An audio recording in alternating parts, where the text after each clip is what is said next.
O julgamento que vai definir o futuro de Jair Bolsonaro começa nesta terça-feira, 2 de setembro. O ex-presidente, em prisão domiciliar, e outros 7 réus são acusados de participar de uma tentativa de golpe de Estado para reverter o resultado das eleições de 2022, vencidas por Luiz Inácio Lula da Silva, PT. Quase 10 meses após o indiciamento dos acusados, a fase da instrução processual, que reuniu depoimentos de testemunhas, interrogatórios, documentos e perícias, chegou ao fim. Agora, 5 ministros da primeira turma do Supremo Tribunal Federal, STF, começam a decidir o destino do que os investigadores chamam de núcleo central da suposta organização que teria tentado impedir a posse de Lula. O julgamento é histórico, não apenas por envolver um ex-presidente, diz o advogado Álvaro Jorge, professor da FGV Direito Rio. O grande marco é ter, pela primeira vez, generais no banco dos réus. O Brasil é um país recheado de histórias de golpe e de tentativas de golpe, e, pela primeira vez, veremos generais julgados pela tentativa de abolição do Estado de Direito. Este dado já dá o tom histórico desse julgamento, afirma. Se a tese da acusação vai ou não prevalecer, e se o tipo penal é adequado, o julgamento vai passar por essa discussão. Os ministros Alexandre de Moraes, Flávio Dino, Luiz Fux, Carmen Lúcia e Cristiano Zanin fazem a discussão. Eles proferem os votos nesta ordem. Moraes abre a votação por ser o relator do caso, seguido pelos ministros na ordem de entrada no STF até chegar ao que está há mais tempo na corte.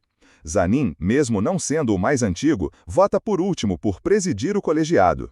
A presunção constitucional é que todos ajam como magistrados, imparciais e neutros, no trilho do devido processo legal, diz o advogado Gustavo Sampaio, professor da Universidade Federal Fluminense. Mas, claro, cada ser humano carrega consigo o conjunto das suas experiências.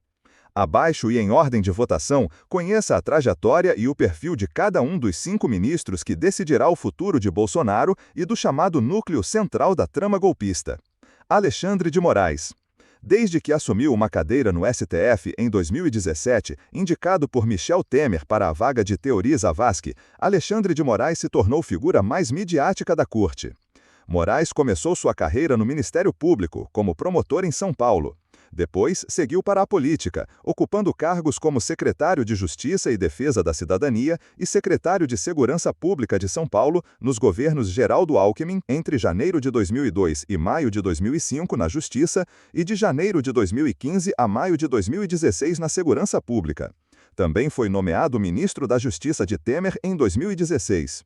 Ao entrar para o STF, tinha o rótulo de conservador em temas de costumes.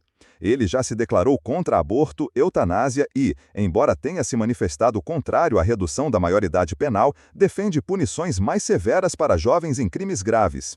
Mas, nos últimos anos, o magistrado se consolidou como grande nome da defesa da democracia frente à ascensão do bolsonarismo, ganhando simpatia de progressistas. Como relator dos inquéritos das fake news, das milícias digitais e dos atos de 8 de janeiro de 2023, concentrou dezenas de processos que miravam apoiadores de Jair Bolsonaro. Em 2022, autorizou busca e apreensão contra empresários que trocavam mensagens privadas em defesa de um golpe, medida que levantou questionamentos sobre possíveis excessos. Ainda assim, suas decisões acabaram confirmadas pela maioria da corte. À frente do STF e depois do TSE, o magistrado se chocou com as plataformas de redes sociais, especialmente o X, ex-Twitter. Em 2024, determinou multas milionárias e bloqueio de contas ligadas a Elon Musk, dono do X, que o chamou de ditador. Moraes respondeu endurecendo ordens de restrição e até bloqueio de VPNs, o que projetou a disputa internacionalmente. A imprensa internacional tem dado destaque ao magistrado.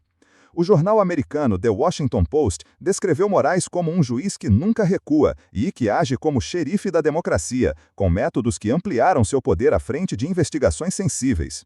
A revista americana New Yorker apresentou Moraes como um juiz poderoso, mas que está testando os limites da sua autoridade, numa cruzada contra a direita radical digital no mundo.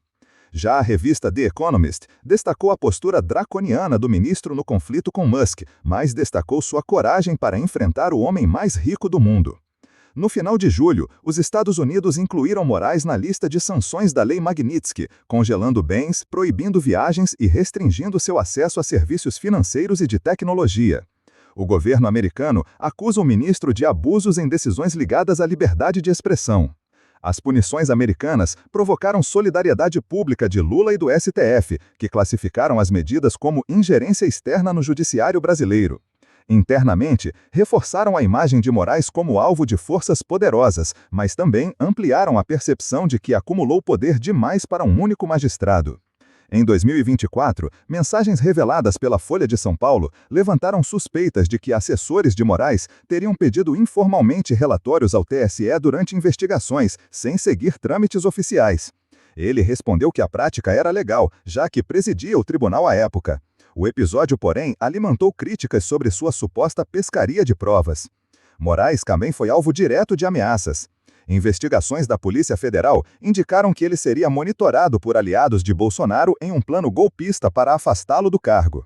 Essa ligação direta no processo que apura a tentativa de golpe de Estado também colocou dúvidas sobre sua imparcialidade como relator. O STF decidiu manter o ministro à frente do caso, com o entendimento de que a vítima era o Estado Democrático de Direito, não o ministro em si. Moraes centralizou os principais desdobramentos do processo, com autorização de buscas, prisões preventivas e domiciliar, como a de Bolsonaro. Ao longo do julgamento, o ministro manteve uma postura de linha dura. Flávio Dino tomou posse em fevereiro de 2024, após ser indicado por Lula para a vaga aberta com a aposentadoria da ministra Rosa Weber. A escolha consolidou a aproximação entre o presidente e Dino, que havia comandado o Ministério da Justiça e se destacou na reação aos ataques de 8 de janeiro. A aprovação no Senado foi apertada. Antes de chegar ao Supremo, Dino teve trajetória rara, passou pelos 3 poderes. Foi juiz federal por mais de uma década e chegou a presidir a Associação dos Juízes Federais. Em seguida, entrou para a política, elegendo-se deputado federal, comandando a Embratur, governando o Maranhão por 2 mandatos e, mais recentemente, assumindo uma vaga no Senado. Na política, Dino construiu fama de orador combativo e presença marcante. Seu estilo direto e, muitas vezes irônico, o tornou popular nas redes sociais e alvo de críticas de adversários bolsonaristas. Segundo o levantamento da Quest, era o 2º ministro mais popular do governo, atrás apenas de Fernando Haddad. No governo Lula, protagonizou a resposta institucional aos atos golpistas de 8 de janeiro, o que fortaleceu sua relação com Alexandre de Moraes e garantiu apoio de ministros influentes como Gilmar Mendes.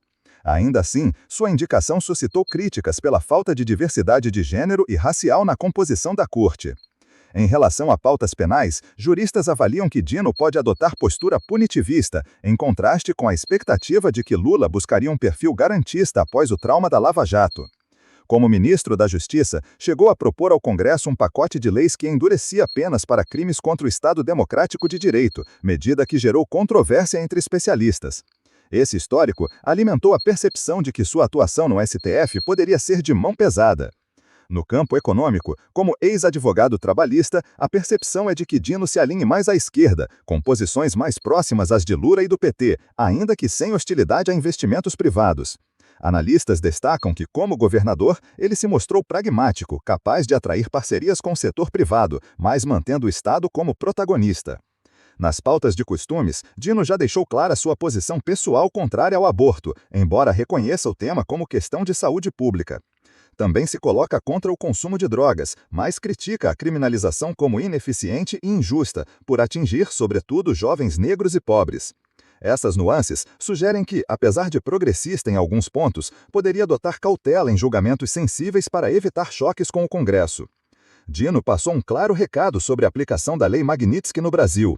Após o colega Alexandre de Moraes ser sancionado pelo governo americano, ele indicou que empresas podem ser punidas no Brasil caso apliquem sanções contra o ministro Alexandre de Moraes, seguindo determinação do governo de Donald Trump. A decisão foi tomada em uma ação que questiona no STF um processo movido contra as mineradoras Vale de BHP na Inglaterra, por vítimas do rompimento da barragem de Mariana, em 2015. Ele é um homem que começou na vida judicial, passado pela vida política e voltou ao magistrado. É claro que uma pessoa com essa trajetória tem um pendor político discursivo, tem opiniões políticas muito bem consolidadas, é um homem de opinião. Diferente de outros juízes, ele não tem o perfil de autocontenção. Ele é declaradamente apegado à afirmação das instituições democráticas. Tem uma preocupação externalizada com a defesa intransigente do Estado Democrático de Direito. Isso nos leva a crer que ele será muito rigoroso na aplicação de penas por crimes contra a democracia. Em março, quando o STF tornou Bolsonaro réu por tentativa de golpe de Estado, Dino afirmou que é uma desonra à memória nacional minimizar uma tentativa de golpe porque não houve mortos. Segundo o ministro a votar, Flávio Dino acompanhou o voto do relator Alexandre de Moraes pela aceitação da denúncia e argumentou para refutar aqueles que relativizaram a tentativa de golpe quanto à sua gravidade. Se diz também, mas não morreu ninguém. No dia 1º de abril de 1964, dia do golpe que iniciou a ditadura militar, também não morreu ninguém.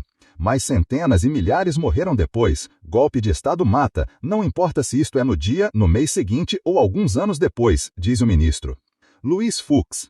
Indicado ao Supremo por Dilma Rousseff em 2011, Fux começou a carreira como promotor de justiça no Rio de Janeiro na década de 70, antes de ingressar na magistratura em 1983.